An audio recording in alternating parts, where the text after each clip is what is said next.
All right, for a start, I thought I'd go through the group structure of Tivoli.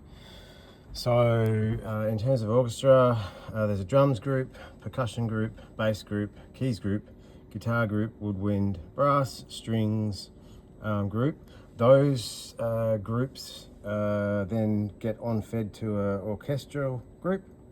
If I go back to my mono groups, I've got a principal speaking group, a Kevin's group, a Lovely group, an ensembles part group, and an ensemble speaking group, and an ensemble cardioid mic type group. Those groups get on-fed to a final principals or ensemble groups. So it's the same amount of group trees, so there's no added latency required, except in the case of the God mic and QLab, and in that case there's been sample latency applied to those groups. Now the groups feed a bunch of matrices. The matrices are orchestral left, orchestral right, which are JBL 4889 VT array, center matrix, which is a D&B AL90 in the center. We've got an infill matrice, which feeds two horrible little QSC K12s on plinths. After that, we've got a subs matrice, which feeds two Adamson subs in a less than ideal and super wide position.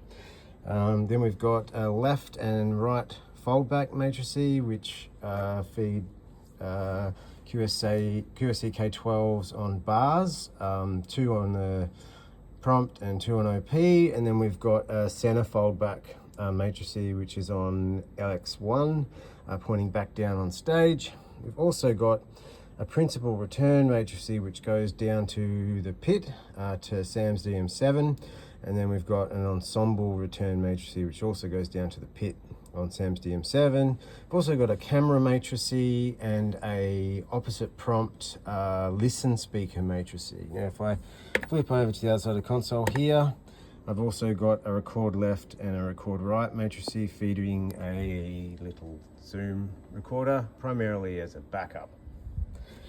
In terms of cast, we've got casts 1 to 12, 13 through 24, and 25 through 36.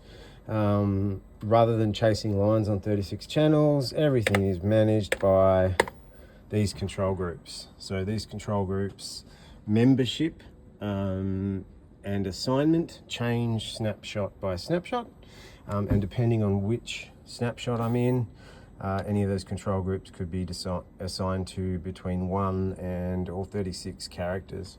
There's also 4 spare lines, spare radio mics, and just in case one of the principals goes offline, one of the most important characters, there's 4 macros that instantly swap the input source of their channel to the backup source. And what that means is that the control group assignment and allocation won't have to change. I can just quickly hit that button, swap to an alternate input, and then everything on the console that's programmed will stay the same. In terms of snapshots, I've got 115 snapshots all up, including an orchestra save snapshot for the end of every night, and a test tune and routing snapshot for the start of every night for pinking out the system.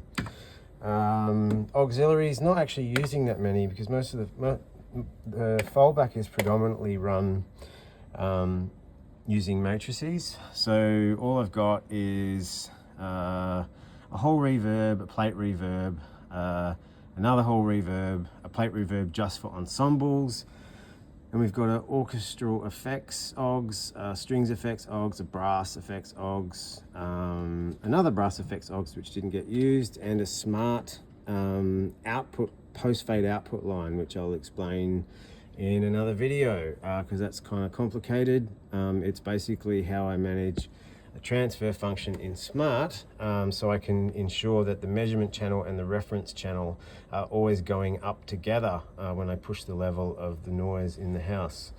Looking through orchestra, we've got So in terms of drums, it's really simple. Kick, snare, hat, rack, floor, overhead, left and right.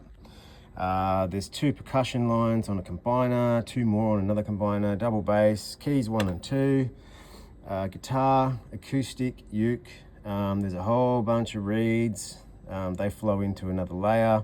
There's 3 trumpets, a French horn, 3 trombones, 5 violins, a viola and cello. And if I go further up the board,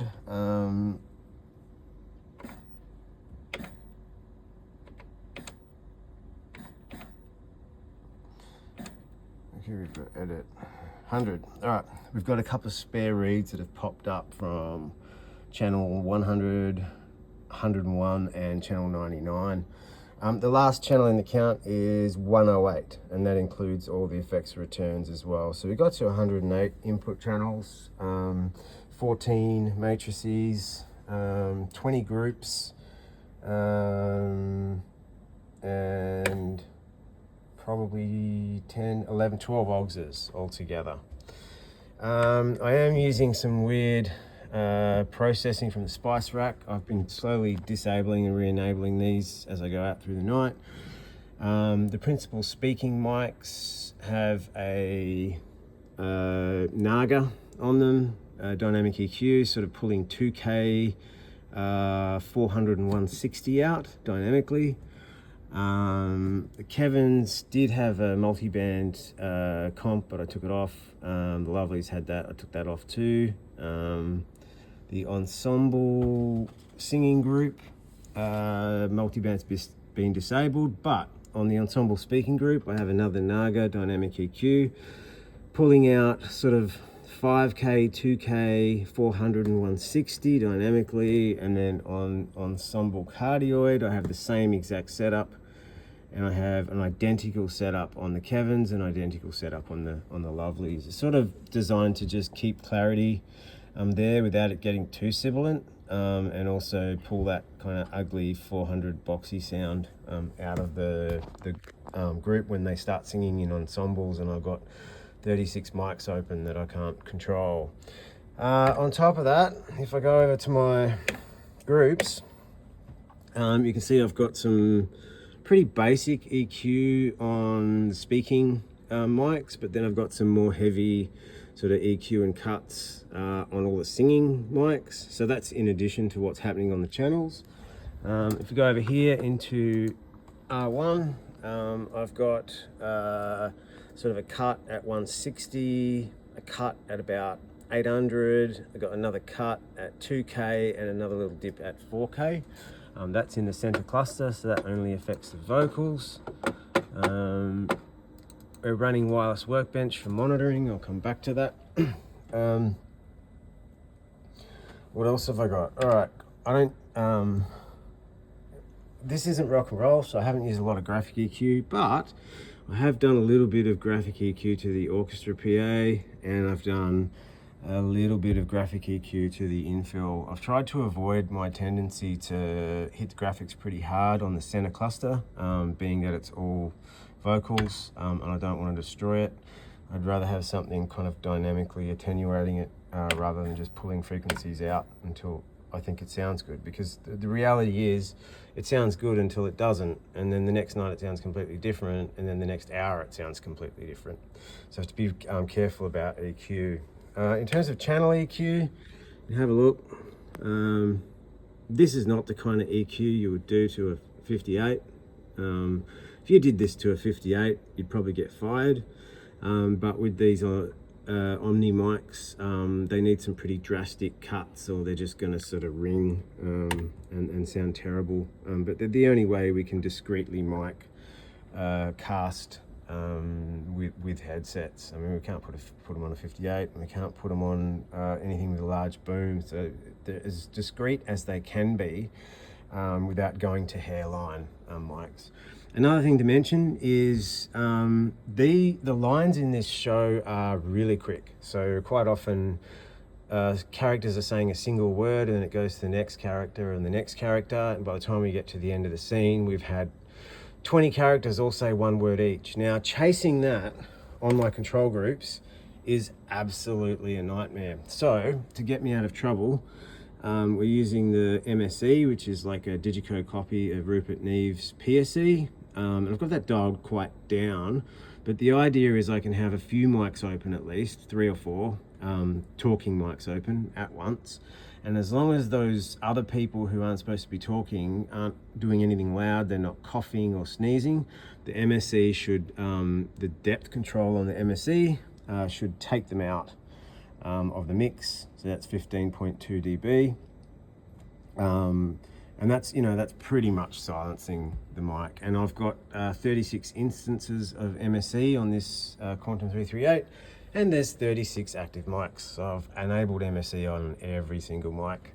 In a lot of cases, I'm using both MSE, so mustard processing, which includes the MSE, and SD processing, because I might be using the multiband comp as well, side by side, using the MSE. So I have to switch between what I've got going on in mustard versus what I've got going on in SD on the channel strip. As you can see, the effects sends are pretty simple.